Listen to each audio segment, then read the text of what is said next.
Now, what world does Victorian Premier Dan Andrews live in? I keep getting told it's Dan's world.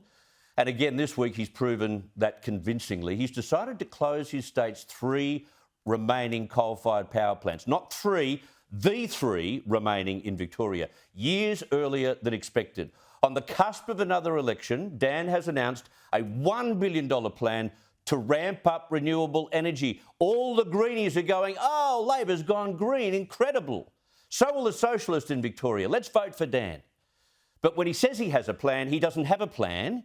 He has a wish list to use unreliable renewables, whatever it takes. He has no scientific engineering plan, which shows us that if you tear down coal, you can still keep the lights on. Can't do it. That if you tear down coal, your prices will be lower. There's no plan devised for doing that this decade. No country in the world has brought down power prices while relying solely on renewables. No one. No one. Because you can't transition that way now, that fast. He's saying 95% by 2035. That is just a farcical episode of virtue signalling for votes.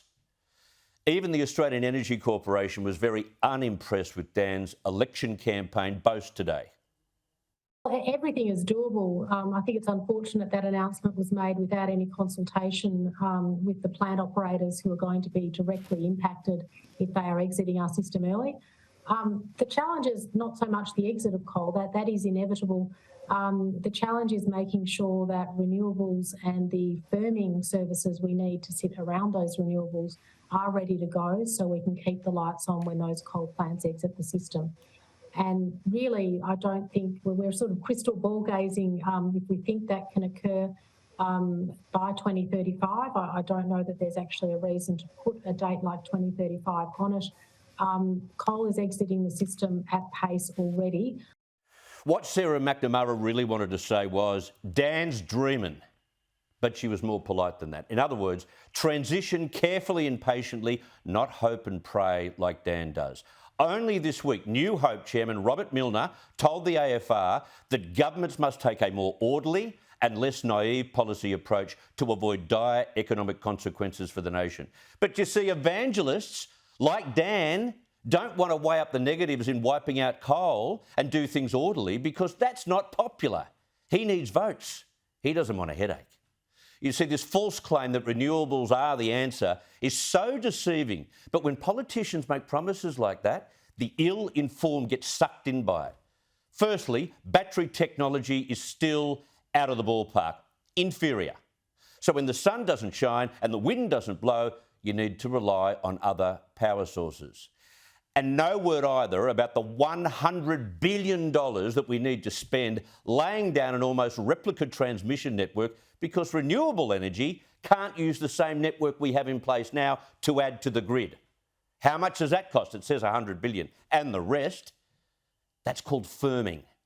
And look at Europe. They made Dan-like announcements years ago and are still struggling to keep the lights on now. They are restarting closed coal-fired power stations to keep their communities warm and their economies functioning. Doesn't Dan watch the news? The world has shown how diversified your power sources need to be, including a large input from nuclear. And be very aware of politicians in election campaigns vowing to lower your power prices. And that means lower bills, lower emissions, and almost 60,000 extra jobs. Sound familiar? In the transformation that we'll see in our global economy towards a clean energy economy, and the difference that critical minerals will make in that transformation, a transformation that will see jobs created, a transformation that can see Australia become a renewable energy superpower for the world.